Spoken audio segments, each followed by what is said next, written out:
बॉलीवुड के सबसे versatile, energetic और अनकन्वेंशनल फैशन सेंस वाले एक्टर रणवीर सिंह, जो रामलीला, पद्मावत, बाजीराव मस्तानी और गरीब बॉय के लिए जाने जाते हैं। लेकिन आज यहाँ बात उनके फिल्मों की या उनके एक्टिंग स्किल्स की नहीं हो रही है, लेकिन उनका क्रीपी बिहेवियर जो बहुत सालों से देखने को मिल रहा है।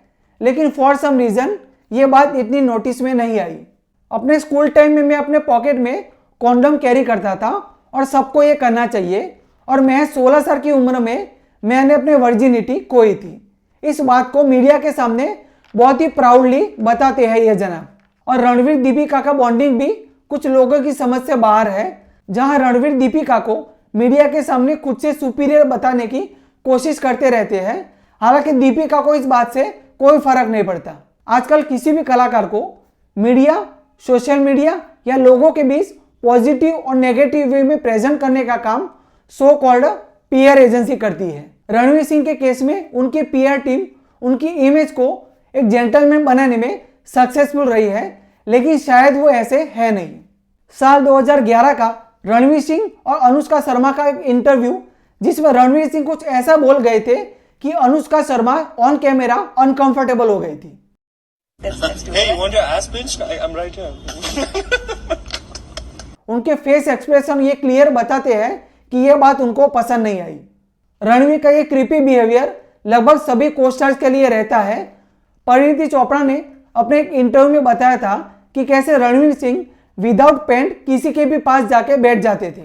परिणीति चोपड़ा किल दिल और लेडीज वर्सेस विकी बेल में रणवीर के साथ काम कर चुकी है, तो वो रणवीर और इस बिहेवियर को अच्छी तरह से जानती है। परिणीति चोपड़ा ने यहाँ तक बताया था कि रणवीर अपनी वैनिटी वैन में बिना कपड़ों के बैठा होता था, और अगर कोई बाहर से नॉक करके जाता था फिर भी रणवीर बिना कपड़ों के होता था। हालांकि परिणीति चोपड़ा ने इस बात को बहुत ही फनी वे में बताया था, लेकिन क्या इस बिहेवियर को फनी कहना वाजिब होगा?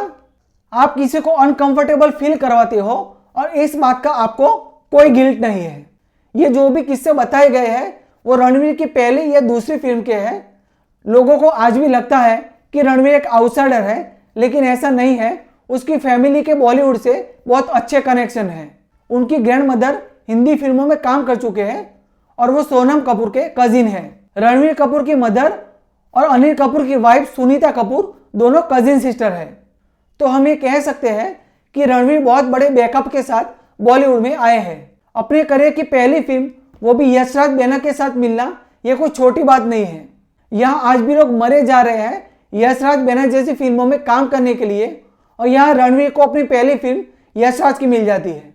कोई भी न्यू कमर अपनी पहली या दूसरी फिल्म के दौरान ऐसा बिहेवियर कैसे रख सकता है? अपनी इमेज खराब होने का डर तो होना ही चाहिए, लेकिन रणवीर सिंह के केस में कुछ अलग बात है। परिणीति चोपड़ा ने अपने इस इंटरव्यू में रणवीर सिंह को शेमलेस टैग दिया था। वहीं पे सोनाक्षी सिन्हा ने अटेंशन सीकर बताया था। Attention seeker. कॉफी विद करण का ये इंटरव्यू सबको याद होगा, जिसके बाद रणवीर को लोगों की बहुत सिंपैथी मिली थी।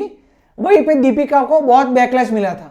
लेकिन रणवीर ने भी अपनी एक्स पार्टनर्स को बहुत ही बुरी तरह से ट्रीट किया है। बहुत ही बेशर्मी और शान से ये जनाब एक्सेप्ट करते हैं कि उन्होंने बहुत सारी लड़कियों को चीट किया है। 2 girls at the same time. False. I've dated 3 girls at one time.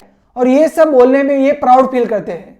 उनकी वाइफ दीपिका ने खुद एक इंटरव्यू में बताया था कि जब वो रणवीर से मिली तब ऑलरेडी वो रिलेशनशिप में था, फिर भी वो दीपिका से फ्लर्ट कर रहा था। And he was flirting like nobody's business, and he was dating somebody else at this point.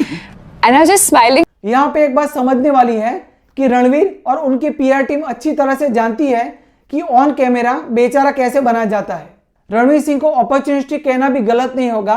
वो जानते थे कि दीपिका अपने करियर के पीक पे है, और बावजूद वो बहुत सारी रिलेशनशिप में थे, फिर भी दीपिका को फॉलो किया, क्योंकि वो अच्छी तरह से जानते थे कि उनके एक्स पार्टनर दीपिका से सक्सेसफुल नहीं है।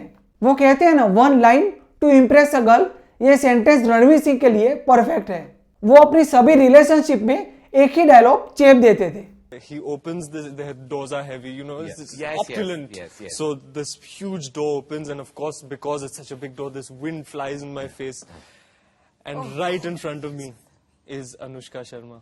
The door was like there, and he has these heavy doors, and he lives by the seaside. Yes. So these heavy doors open, and the gush of wind comes from the sea, and she's in like white chicken curry, just like सादगी की मूरत. Media के सामने प्यार का झूठा नाटक, jealousy, ये सब दिखाना रणवीर के लिए कोई बड़ी बात नहीं है।